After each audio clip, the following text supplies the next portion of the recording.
Ready or not, here they came. Thousands of people who couldn't wait to see Circle Center. We're open. We did it.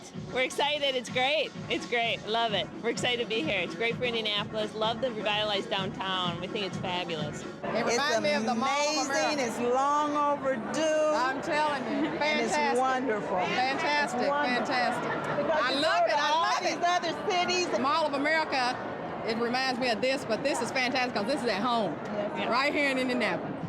85% of the tenants were ready when the doors opened to the public. The rest will move in later. I think I'll come here a lot, yeah, because I work right on the Circle, so it's really convenient and close. Key is going to be to keep my wife away from Nordstrom because she works close too. So. But merchants hope to keep the crowds coming and smell success long after opening day. We were here last night, and I just thought he might like it. And I only had one of my 3 today, so it was easier than bringing all 3. What does he think of this? He's been pretty good, so I think he kind of likes all the excitement.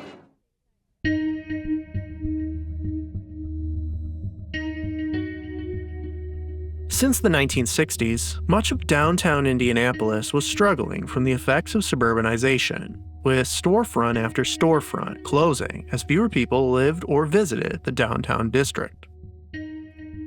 Whereas in the 1950s, roughly 85% of retail shopping was done here, by 1985, that number was down to less than 5%.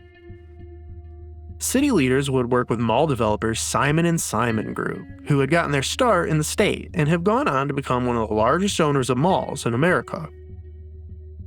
Their first development in downtown Indianapolis came in 1983 with 2 West Washington Center, a mixed-use retail center.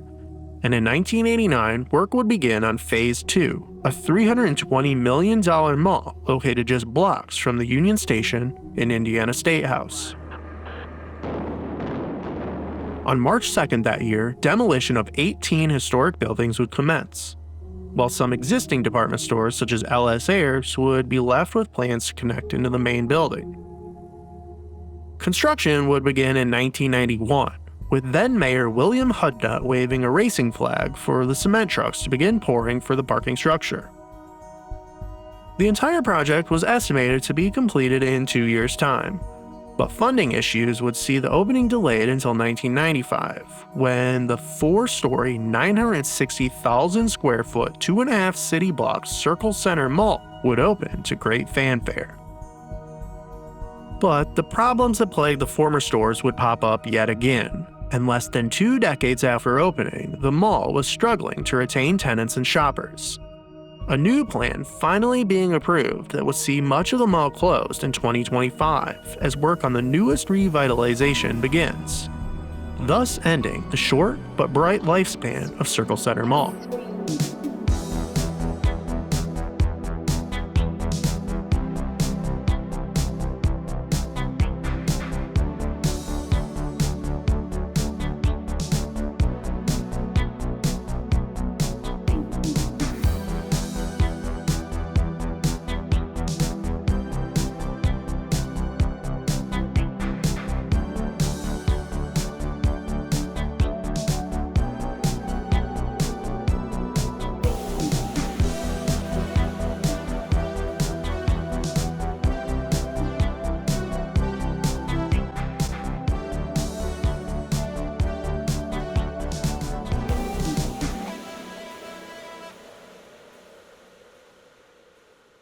If you know Ruin Road, you know we value our privacy.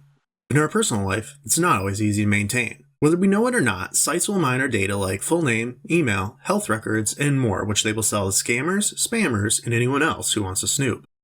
That's why we started using Aura, the sponsor of today's video. Aura shows us which data brokers are selling our personal information and automatically submits opt-out requests on our behalf. This not only reduces the amount of spam you'll get, but protects against hackers who can use this information to gain access to our social media, bank accounts, and other sensitive information. Aura also provides a ton of other features bundled into one easy-to-use app at an affordable price. You get antivirus, VPN, password management, parental controls, identity theft insurance, and more without needing to bother with different apps. We all have one or more of these tools already, but not having Aura is like locking the front door and leaving the back door wide open.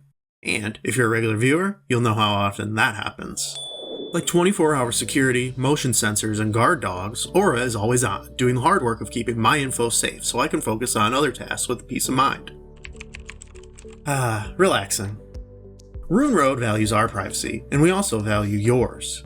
Go to aura.com/ruinroad to start a free 2-week trial, also linked below in the description.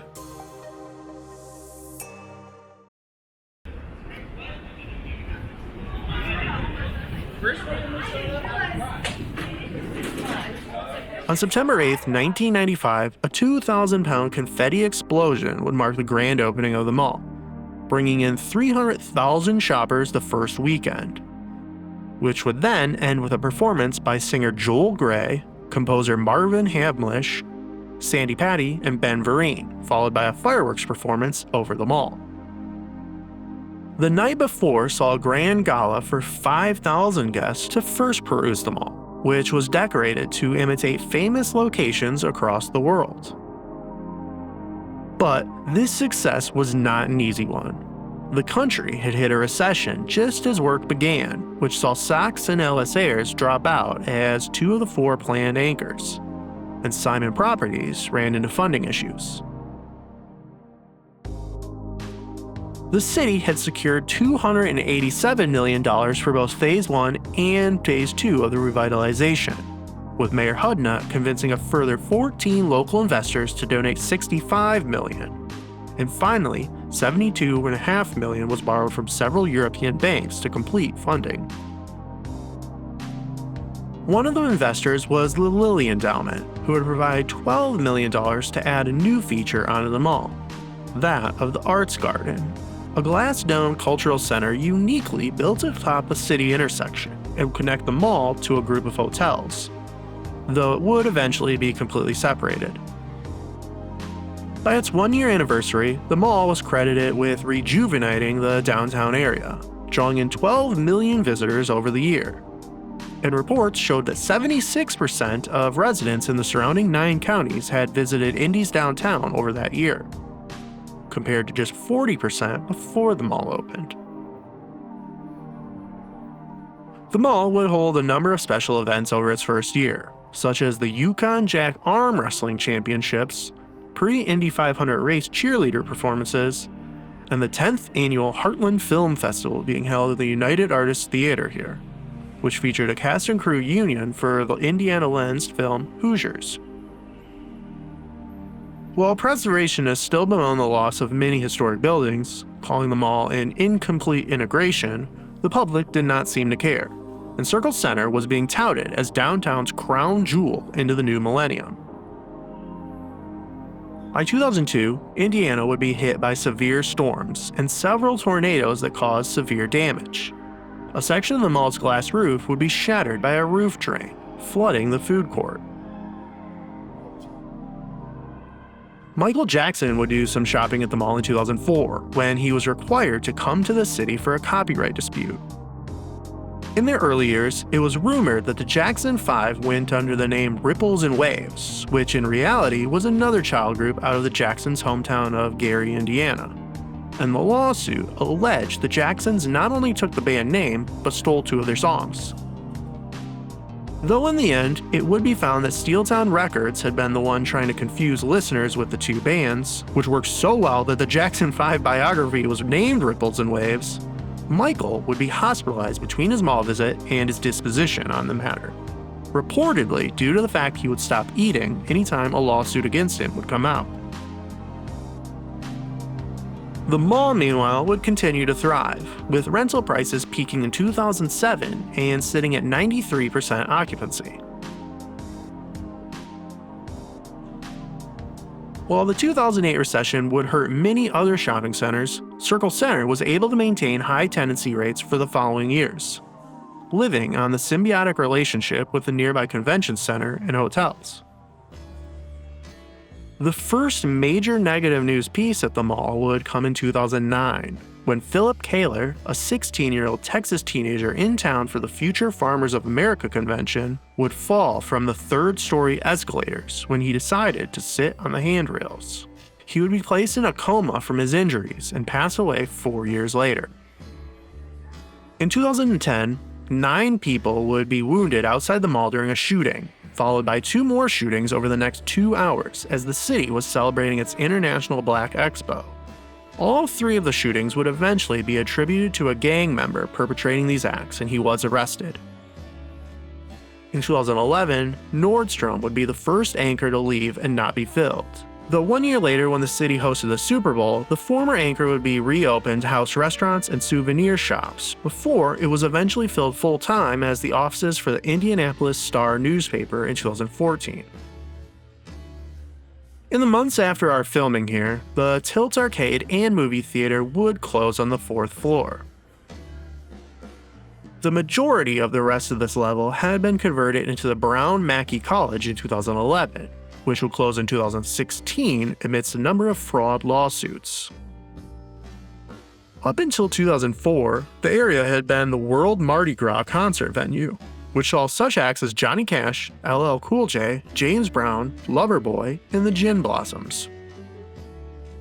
In 2015, the Simon Youth Academy would open and still operates on this floor as a school of choice for 11th and 12th grade ISP students.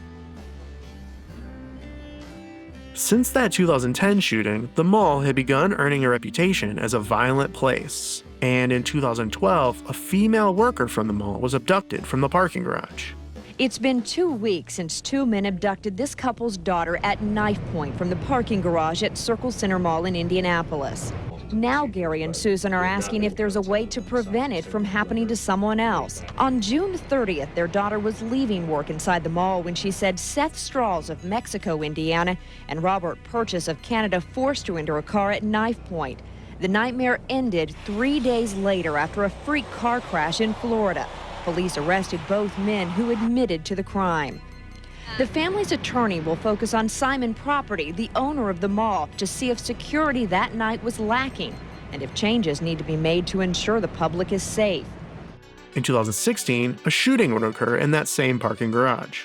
Just after 3 o'clock this morning, police say that there was some sort of a gun battle, they believe, between at least 2 people. Suddenly, 1 man was shot and had to be rushed to the Eskenazi Hospital in critical condition. While the search continued then for that person police believe to be responsible. In 2019, a woman would be attacked in the food court. Walking with friends near the Cinnabon, a shopper inside Circle Center Mall was suddenly punched several times in the face by a total stranger for no reason. Adelaide Patton was arrested and charged with the assault, and it turns out the 23-year-old had already been banned from the mall for previous incidents of trespassing. Court records show Patton has been charged 17 times over the last 2 years for trespassing, theft, and battery around downtown, while IMPD's downtown district tries to connect some homeless with mental health services.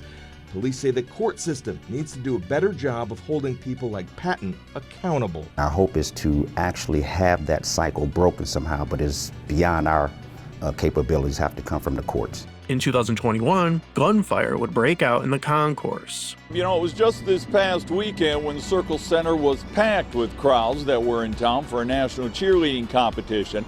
Well, this afternoon, a little bit after 2 o'clock, the place was virtually empty except for a couple of folks outside of a jewelry store.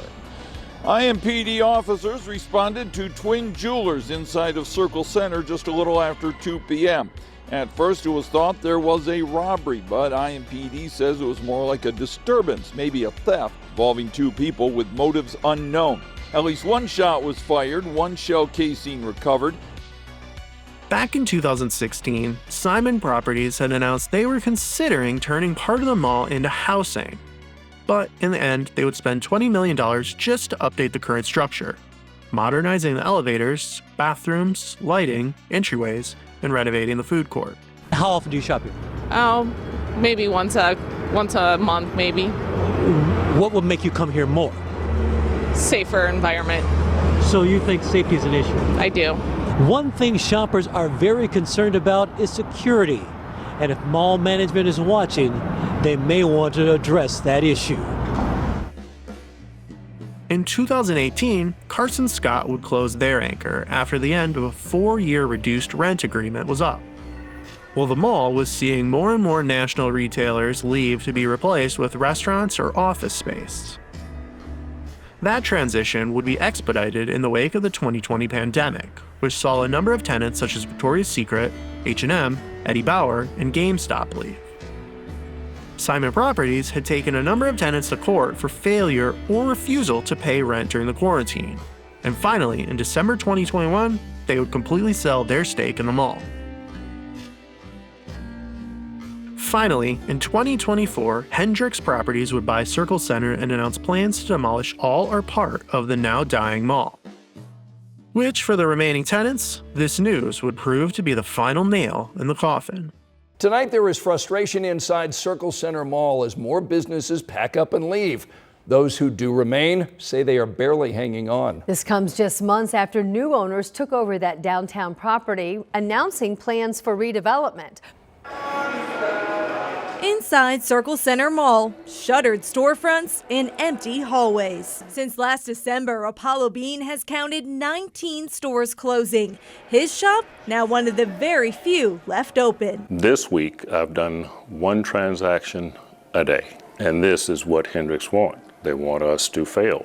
Citing a lack of communication with management, zero marketing, and ongoing maintenance problems like escalators turned off and elevators out of service. There are people that want to come and support this store and other stores in here, but it's like they're being deterred. I am going to be pivoting now. Nikki Johnson just learned her lease is being terminated. For about a year, she ran a vegan restaurant out of the food court. But last May, a flood shut down her business for nearly 2 weeks. And she still hasn't bounced back. And the repairs is only supposed to take 1 day, but it took 11 days. As Nikki looks for a new space before the end of the year, other tenants like Apollo now fear the gate is closing on them.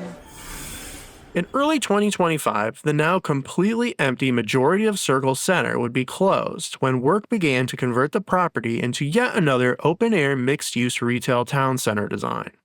An update on the $600 million redevelopment of the Circle Center Mall. Yeah, this is pretty big news. The developer for this massive downtown project has just announced the next steps to transform the decades-old property, including closures. Our Marion County reporter Lauren Kostick shares the immediate changes you're going to notice. The developer says construction will be done in phases, starting here on the south end of the mall. You can see the escalators, they're turned off, and also the entry is now blocked, marking the start of this years-long project. It would take over 20 years planning to realize Circle Center Mall, which would be closed just shy of its 30-year anniversary. Phase 1 of this latest iteration of Indianapolis's downtown revitalization is expected to open in the year 2030 at a cost of $650 million, which, adjusted for inflation, will cost just slightly less than the same amount that the mall and Arts Garden were constructed for in 1995. Maybe the third time will be the charm. But, as it was for the original downtown buildings, Circle Center Mall will soon become a memory.